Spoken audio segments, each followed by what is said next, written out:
Hey everyone, Dan here. Before we get into it, if you enjoy these videos, please hit the like and subscribe button. It helps a lot. And also keep in mind that these are my own thoughts, opinions, and ideas. These are not meant to be, nor should you take them as investment or trading advice in any way, shape, or form. Do your own due diligence, put in the work for yourself, and make your decisions based on that. Enjoy. All right, everyone, here we are after market close on Monday, August 23rd. I wanted to go through some trades that I made today. Just a few buys that I had. I just wanted to share and sort of talk about what I was looking at when I decided to get into them. 23andMe was the first one. Now, 23andMe, even though the market was, as I tweeted out earlier, in easy money mode today, 23andMe lost almost 5%. So as has been the deal with 23andMe, I don't know if there was additional news that came out to me, nothing that I saw. But anyway, I'm looking here on the daily chart, and this is what sort of stood out to me. So obviously big bullish histogram previously on the MACD, and then lengthy bearish drawback, and then a bullish crossover that then we had a slight bearish momentum dip on the histogram that then quickly reversed, and now we're moving up with a second bullish crossover, to which this MACD line has now exceeded the height of the previous MACD line. So to me, this is looking like it wants to move in a bullish direction, and that continued through this period of decline. That's the MACD continued to move in a bullish fashion. Now, that doesn't mean the MACD didn't come down. It did come down there, but I'm saying if we track higher highs and higher lows, it's making those even through this pretty rough, 5 red days in a row. Those are actually red days, yeah. And so I thought today, on this dip could be a good opportunity to go ahead and jump in. Obviously, we'll see what happens. The other elevating factor that I was looking at here was the 20 MA has come in to provide additional support in this area. And so the candlestick's sitting right on top of it at the moment. We see the MA, I can't point and show at the same time, but 828, and it closed at 829. So literally sitting right on top of it. We'll see if we can get anything actually going. Now there's plenty of run room on the MACD as well, sitting well below the baseline. So tons of opportunity for upside. Definitely doesn't mean that it'll go up. There's plenty of stocks that have opportunity for upside, but they don't run up because there's reasons that they've been selling off. But we'll see what happens. But that's what I was looking at when I decided to take the position. Now, QSI, Quantum SI Incorporated, also has been beaten down quite a bit and has sort of stabilized along this price floor, which was pretty much in line with this dip point here, from which it had shot off earlier in the year. Now obviously that doesn't mean that it's going to rocket from this price point, but that's just to say it seemed to hold support at that previous support level currently. So I'm hoping that that was indicative of establishing a floor. Maybe not. Also, this is a pretty hammerish type candlestick, so we'll see if that adds any oomph to the price activity in the coming days.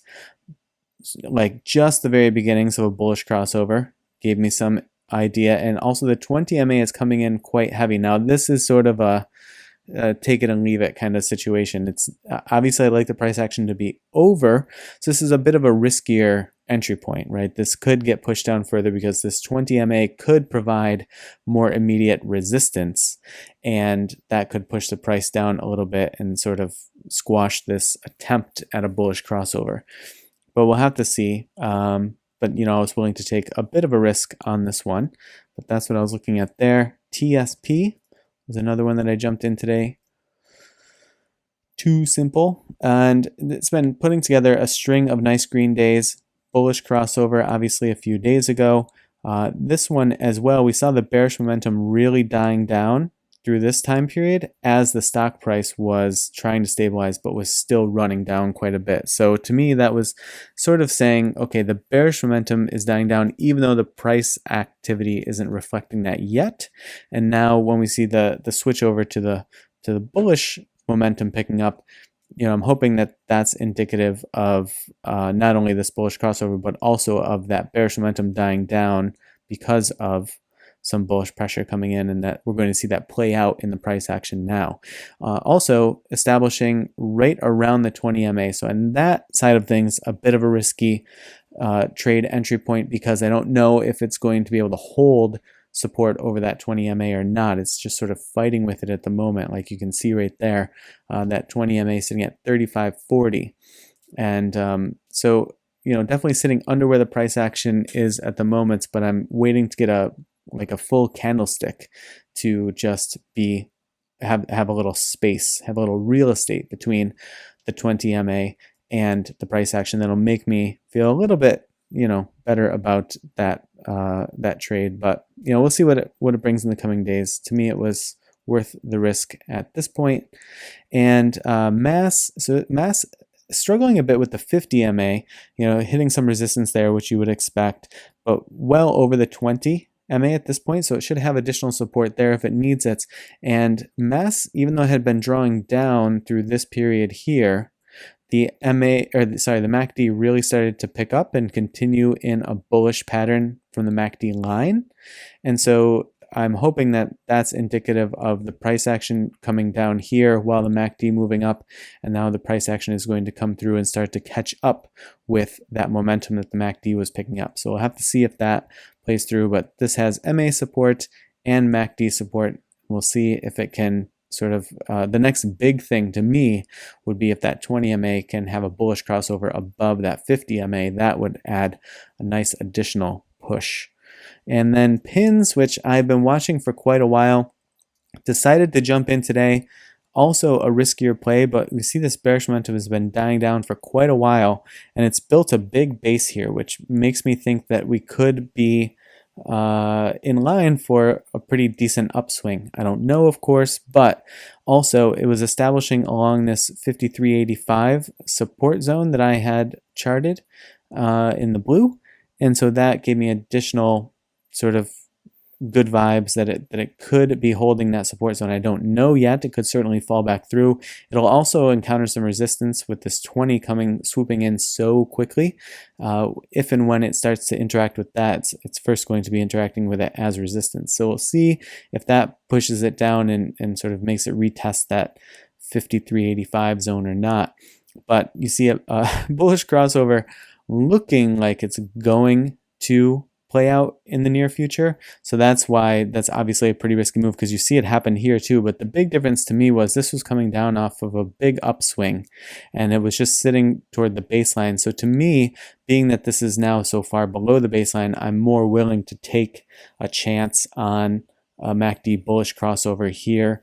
Also, I think that this big gap that has the potential to be filled, if it's going to fill, it should fill relatively soon. Otherwise, it's just going to, not to say that the price action won't ever go back through that range, but it wouldn't be necessarily to fill that gap. But these are sort of the factors that I was looking at that made me think, okay, it's a little bit of a riskier entry. It's not as many elevating factors as I would like, but I kept the amount that I put into this trade, I kept that in check. And so to me, that's always a factor as well. It's not just like, is the setup there, but it's like, okay, if I do want to take a chance on an entry point now, what's the correct number as it pertains to like dollar amount, and by way of dollar amount, the percentage of my account that it is.